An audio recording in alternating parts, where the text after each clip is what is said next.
Hey everybody, welcome to Movie Mavens, a home of the spicy double feature. I'm Carsen Green. And I'm Andy Janes. This week's spicy dub is Society of the Snow and the Gray.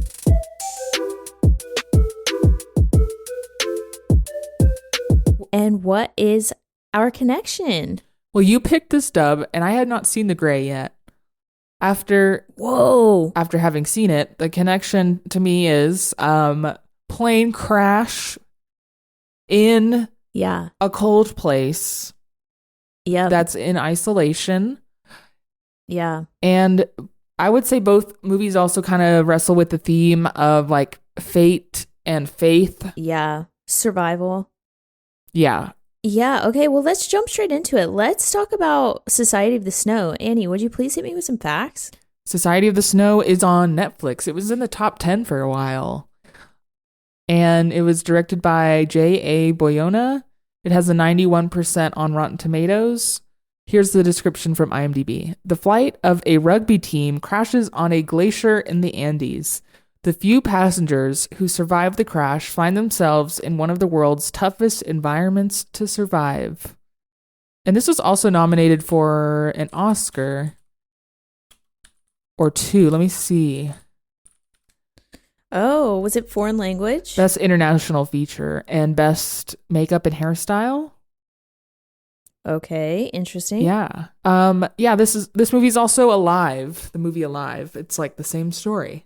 Okay, but it's because it's a true story. Which is crazy. And based on the movie Alive was based on the book, the memoir from one of the survivors. And it's starring I'm pretty sure it's got Ethan Hawke, I think, this movie from 1993, Alive, based on this story. And I haven't seen it and I didn't watch the trailer, but I'm just going to venture to guess that it's in English. I'm going to say that. Me too. Which is really interesting because this crash is about a Uruguayan rugby team. And so I just think, I don't know, I haven't seen Alive, okay, so I can't judge it, but I'm just going to say that this movie might be more true to form because it is in Spanish and it does feature Spanish actors.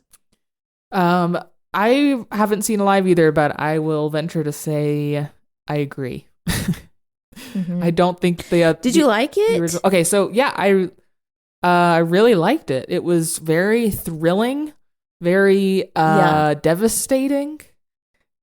Mm-hmm. And it was shot really well. It sounded really good. And I don't know, it just like some crazy shit happens. And I was reminded of the enjoyment that I got out of these like man versus nature movies that I really liked as a kid. Like I was really into VHS tape number 2 of Titanic, and I was really into Poseidon and The Day After Tomorrow and I Am Legend even. And I kind of got a little bit of that feeling back where it was just like, oh God, I don't know, I can't describe the feeling, but there is one associated with it. And this movie has just so many fucking crazy things in it that are so sad but wild and like a testament to how we can survive. It's insane. It's just a crazy story. Yeah. Yeah, I think like for me, I more associate movies like this with like Gravity, like Man's Will to Live. Like this is so, you gotta have a really strong will to live. And I think about it, like, if I found myself in this situation, if I just like woke up and I was in a crashed plane in the middle of the Andes, like would I want to live? Would I be like, yeah, I'm going to fight to survive? Or does it become like literally just innate, instinctual, and you don't really think about it? I think it's more that one. I think it's like you cannot help, even as the guy that's like, this is in the Gray, but whose like stomach is all cut up from the plane crash.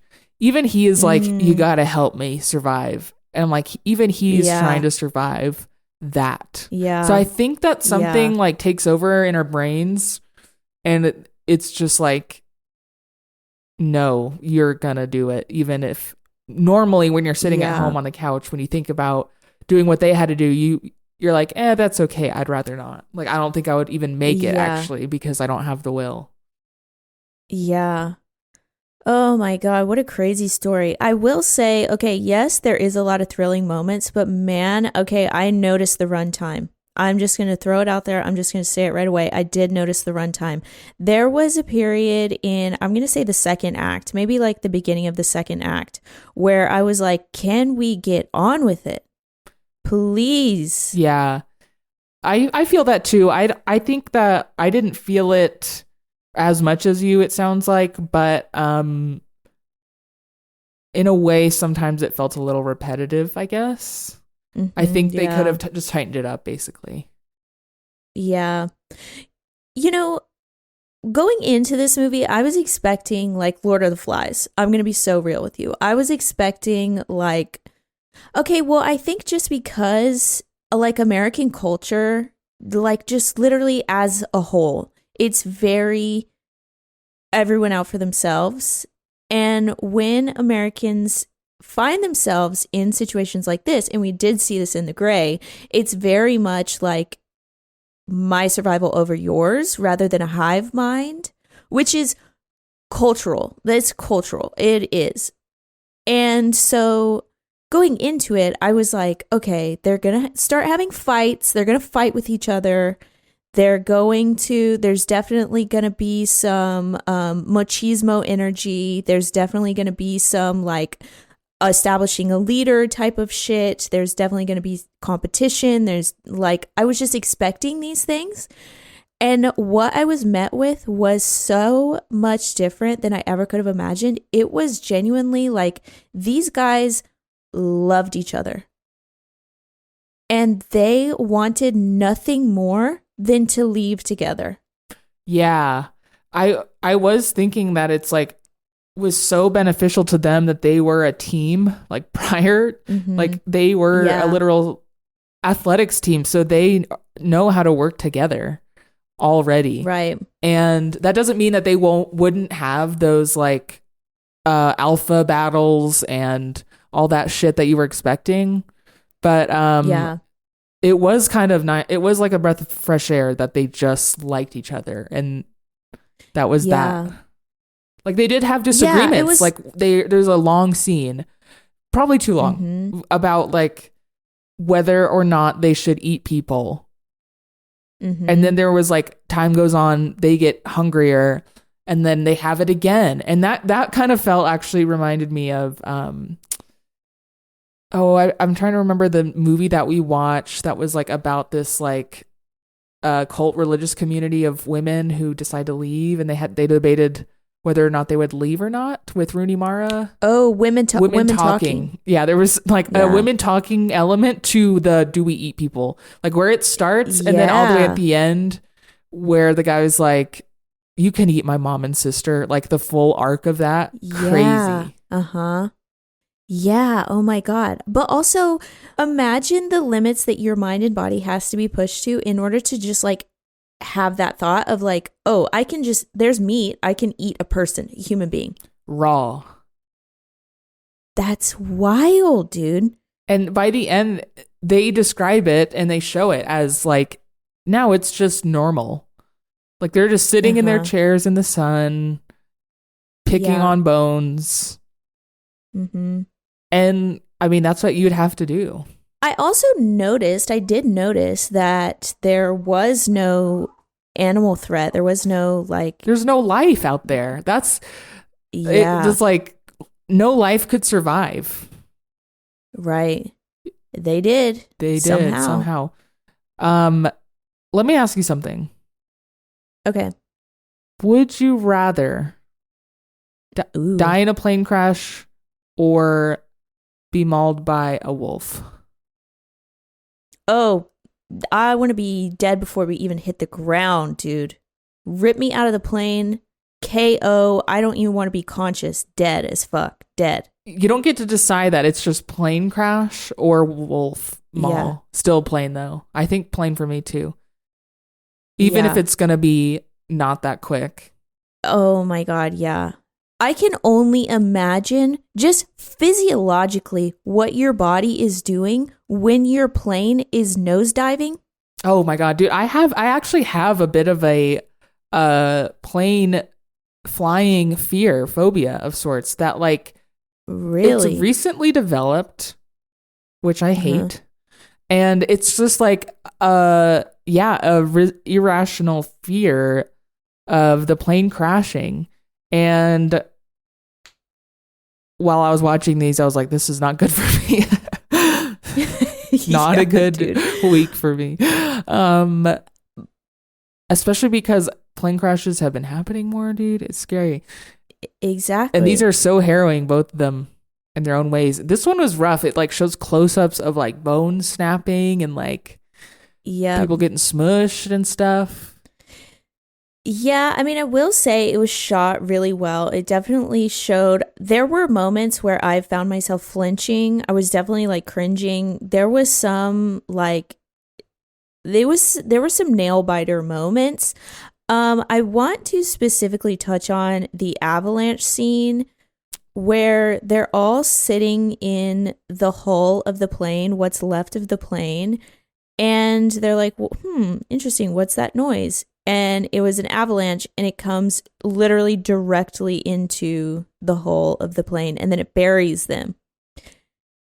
And then next thing we see is like we're in this super tiny claustrophobic space in the plane where there's barely like 2 or 3 feet of not snow, of just like open space, and we start seeing bodies just like pop up and like gasp for air.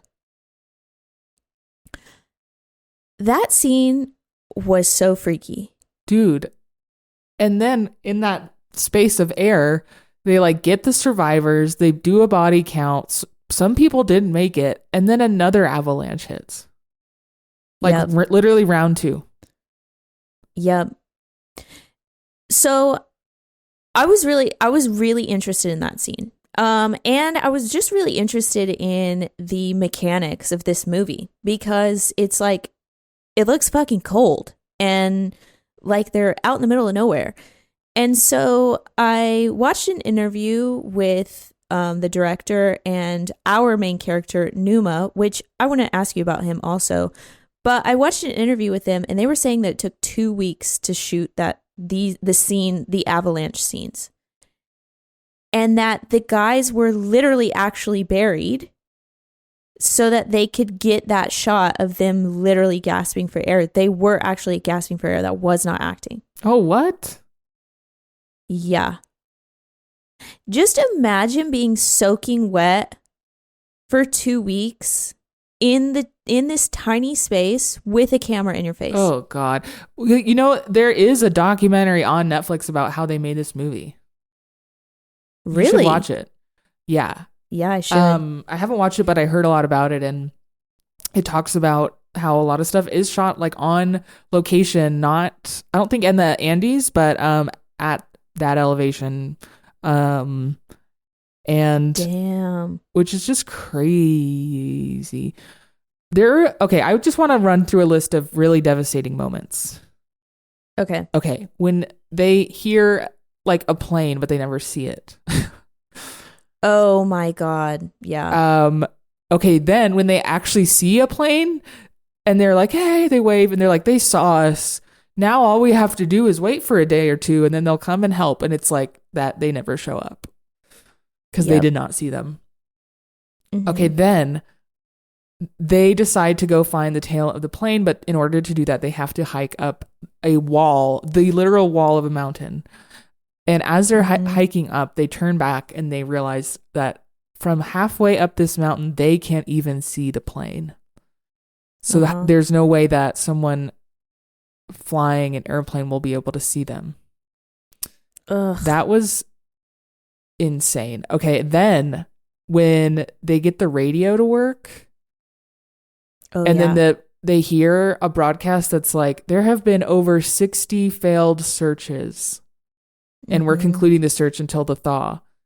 And it's like, oh my God, they were searched and like thoroughly. Seems like a lot of searches, and they were not Mhm. found. Like that just goes to show you, like it's unclear like how isolated they are until they climb the three that volunteer to go climb, reach the top of that first peak, and they like see Mhm. how many mountains are below them, or that's just crazy. Yeah. So yeah, all of those like were so devastating, and the movie was like that. It was just like blow after blow. It really was. Okay, and then of course our main character dies, which is really interesting. I gotta say, genuinely, and I hate to say this, but narratively, this movie did not really stick it for me. And I understand that's not really what it's about. Obviously, it's telling this really harrowing story, but I was really interested because the guy who wrote the book originally was the guy who climbed down the mountain and climbed to Chile, and not the guy who died, obviously, because he died. And so for him not to be our narrator, and then he died, like it just this is based on the book Society of the Snow. Right, which was written by a guy who survived. I see. Okay, so not only what you're saying, because I agree, but it feels like once Numa dies, because he's the last one that dies, once he dies, it kind of like we shift into it. To me, it felt like it shifted to the other one of the climbers as the main character, because we still got voiceover, and I was like, whoa, it's like he passed the baton on. And yeah, no, that doesn't really work for me. But beyond that, I actually like main character, schmain character is how it feels, because I didn't know anybody. Like none of these people I got to know. So they were kind of just like tally marks, so to speak. That's another complaint I have. Yeah, I mean, I felt that way too. I wanted to know. I just wish that this was in the perspective of the guy who wrote the book, who lost his mom and his sister in the crash. That would have been really good. Yeah, I think so too. And I wonder why they didn't do that. Yeah. Like rest in peace, Numa, but like, honey, your story started and ended. Yeah. You're right. I don't know why. Maybe because they thought because he was the last one to die, but it's like he could have been his best friend. Anyway, whatever. Yeah, didn't stick. I really liked it though, and I would recommend it because it's a thrilling watch. If to those that can handle, excuse me, to those that can handle it. Yeah, but true. I'm ready to score if you are. Okay, go ahead. I'll give it an 8. Okay, I'm gonna give it a 7. All right, and I was on a light 8. I was in between those two numbers, and here we are, 7.5 out of 10. Let's move on and talk about The Grey. Okay, Annie, please hit me with some facts. The Grey is directed by Joe Carnahan. You can watch it on HBO Max. It's starring Liam Neeson. It has an 80% on Rotten Tomatoes. Here's the description from IMDb. After their plane crashes in Alaska, 6 oil workers are led by a skilled huntsman to survival, but a pack of merciless wolves haunts their every step. Okay, well, what do you think of this movie? Mm-hmm. Okay, so I had seen it twice before. Wow, number 3. Yeah, that's right. And I think because this movie, it is an action movie, but it's also fucking scary. This is a scary movie. Like, there were times where I was like literally covering my eyes. Yeah, oh, me too. And the way that sometimes they would reveal the wolves actually was like, whoa. Uh-huh. Dude, this movie like has so many things that I love. I'll just rattle through them. Okay, number 1, it is just like so thrilling. This is a thriller. Number 2, there's poetry. That's right, baby. We get poetry. Oh yeah. Number 4, this is a disaster movie, fully disaster. And finally, it's Liam Neeson just being a badass motherfucker. You're not wrong. You're not wrong. What did you think? At first I was really digging it, and then I felt like this film had like a hat on a hat syndrome. Okay. Where like this guy is dealing with so much, Liam Neeson, which I appreciated after Society of the Snow. Like, okay, this guy is somebody. First, we get the biggest L of this movie, which is that it has dead wife syndrome, big time. Yeah. Mm-hmm. Not only that, but we see like the same shot of his wife like 20 times, and we like that's just real. It's really bad. It's like film school stuff. Okay, but then that's not enough. It's also gonna have like a father-son relationship backstory now, which is cool. It's kind of lame though that we learn more about his father than the wife that we see more of. Yep. Mm-hmm. That's a little bit of a hat on a hat. But not only that, we also have his like suicidalness that we're dealing with. Right. And then it throws in he's also wrestling with his faith. And like that one point, it's like a pivotal moment where he like screams at the sky, like, why God? And then there's those conversations that the men have around the campfire. It just was that was all a little too much. And I get it because they can't afford to show the wolves that much. And, they got to save up the budget for that sick river scene. So I get it. It had to be a lot of that. But that in that way, it had a little too much going on for me. Yeah. I think, narratively, it was a little loose. Mm-hmm. It was a little loose. There was one moment where I literally like scoffed and I was like, this cannot be real. Like, I cannot believe this guy just said this. And it was, spoiler alert, it was at the end when there's just 2 guys left. That's right. The wolves pick them off one by one, which is so scary, dude. That's fucking terrifying. It is. And it's just 2 guys left. Liam Neeson, of course, because he's bad as fuck and a legend. And then this other guy who I don't even remember his name. He's just like unimportant. Guy number 4. Exactly. And he turns and he was like, where were you going? Yes, the other night? Right. It's like, how the hell? That was such a leap. And then he says, I've only ever seen that look on another guy 2 times. And then he's like, it was back there at the river 5 minutes ago. And then, and right now, and then 2 days ago, I was like, this is not real. Who wrote this? There are some really like, I don't know, like student film vibes or something. I don't know what it is. Like, we've been seeing the shot of this dead wife, and then like at the end we see the shot and it like pans over and there's an IV or there's like a drip or something as if she has cancer or sickness. But the way it does that is as if it's like a twist or a reveal. Right. And I'm like, yeah, of course she's dead. And it's probably sick. Like, what? That was so weird.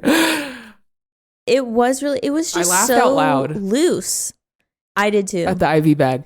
I think it was just like, I think you're probably right that like they had to save the budget for the wolves. But I think it's also just like Society of the Snow is based on a true story and it's based on a book. And so they had so much material to go on. Whereas this very much felt like a screenplay, a half-baked screenplay. Oh yeah, it was very apparent, that difference, which was neat though. To see how like 2 disaster films are tackled. I think though that the gray definitely could have worked. Like It could have worked. Mm-hmm. And if it were me trying to fix it, one, make it camp. Ooh, interesting. Like when Liam Neeson at the very end is like wrapping shooter bottles in his knuckles and like goes to break Mm-hmm. them, he should have chugged all the alcohol out of them first. Yeah. And I gotta say mhm. too, I think the ending is weak. Oh yeah. I don't know, Yeah. something about it, like it's I can't describe what I don't like. It felt cheap or something, or like unsatisfying in a way. But there is something fun to this movie. I'm curious, like what brought you back 3 times? I mean, I listed all the things. It's scary as Yeah. fuck. Okay. And Also, poetry. I just really like that. I really like that poem. Like I really do. Yeah, I mean I could have done without like all of the scenes with his wife. I will say though, it was a nice change of pace cuz she was pretty hot and it was like, "Oh, okay. We don't it's a momentary break in like looking at bloody disgusting men." Keep us going a who are bit. like, And it's like yeah. yellow Mhm. and everything else is blue. Like if we're going to zoom Uh-huh. out as far as we can there. Yeah. Yeah. Um yeah, but I think okay, here's how I would fix it. I think I would lean more into like a Lord of the Flies moment. Like it's so fucking insane to me that Diaz, one of the guys, was like literally wanted to fight and kill Liam Neeson. Like that's the machismo energy I needed from all of the men. I needed them at each other's throats. Okay, what was you wanted all the conflict. What was killing me about that, the way that they made him mad at Liam Neeson, they could have made this work again, but it doesn't here. He thinks that Liam Neeson is not the man for the job to be their leader. Right, and I'm like, that's hilarious because Liam Neeson is literally a professional wolf hunter. Right. Isn't it hilarious that a professional wolf hunter on a plane that crashes like lands in a wolf den? I don't know. There's just something to it. Look, I will say he did not look hard enough for his rifle. Bro, when he went to go get it, I'm like, you're just now getting it. And it was like busted. He did not look. That was the problem. Yeah, he finally found it and then it was broken or it was filled with snow or something or cracked in half. Wow. But it took him a long time to go look for it. When literally just like, okay, I will say this crash was a little less satisfying also than the Society of the Snow crash. The Society of the Snow, the plane crash itself lasted for minutes. It did. Dude. Yeah, this was quicker. It was still effective, but it wasn't as good.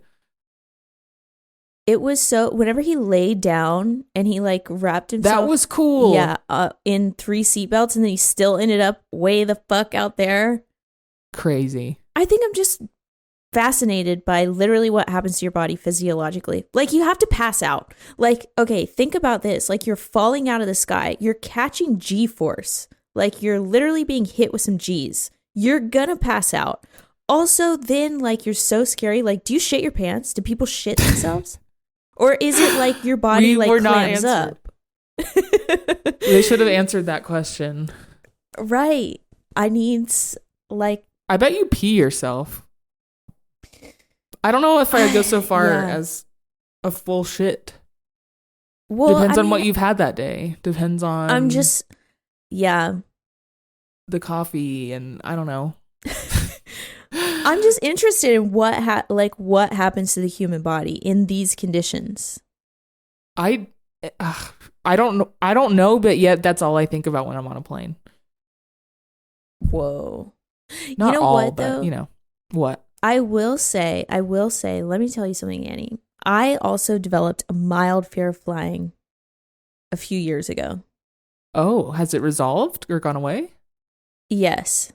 How'd you do it? I told myself to stop. Crazy. I willed myself out of that. I was like, Yeah. I have anxiety about literally so many other things in this world. I don't need another thing to have anxiety about. Yeah, I've been doing better at it. Like when I catch myself like, approaching scared territory on a plane, I really do just try to be like, you know what? If it's my time, it's my time. Yep.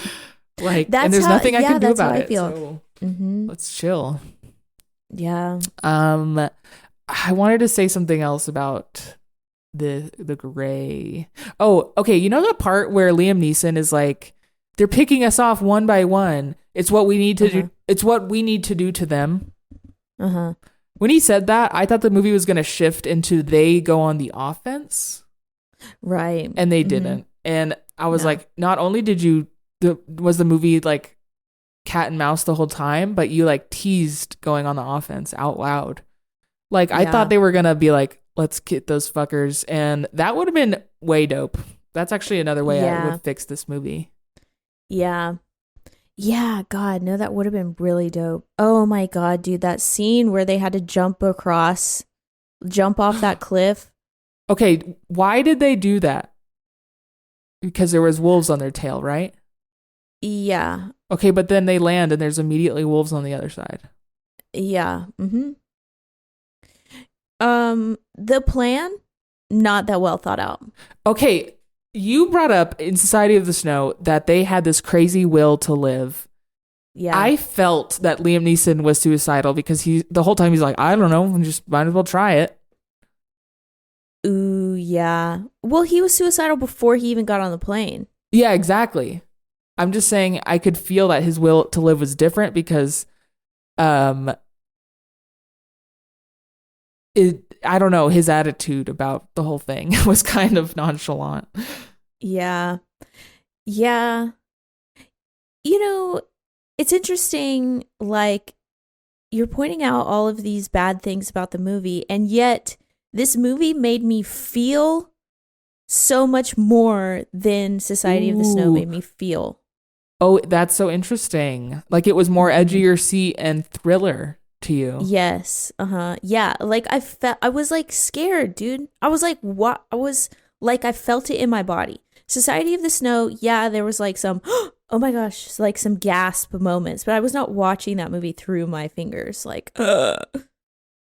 I think I felt more in Society of the Snow, but a different kind of feeling. Yeah. It was more like, oh, these guys love each other. I'm so happy that they survived. Yeah. I do love that part in The Gray where they look to see the wolves and all you see are their eyes. Oh my God. And you slowly see like more and more. That was really great.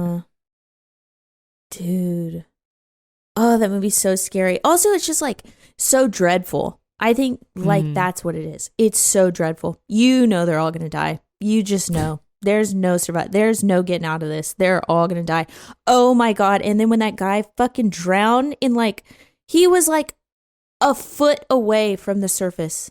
Ugh. And like Liam Neeson didn't know he was stuck, I don't think. Like he didn't know where his foot was stuck. Ugh. That was intense. Yeah. Okay. You score it first this time. Okay. I think honestly, I 7. I'm going to give it a 5. Damn. I know. Okay, Gray. 6 out of 10. Yeah, that feels right. Okay, well, thank you for listening. If you have a spicy double feature suggestion, please write to us on Instagram at Movie Mavens, or you can send us an email at moviemavenspodcast@gmail.com. And that's it. Movie Mavens all the way out.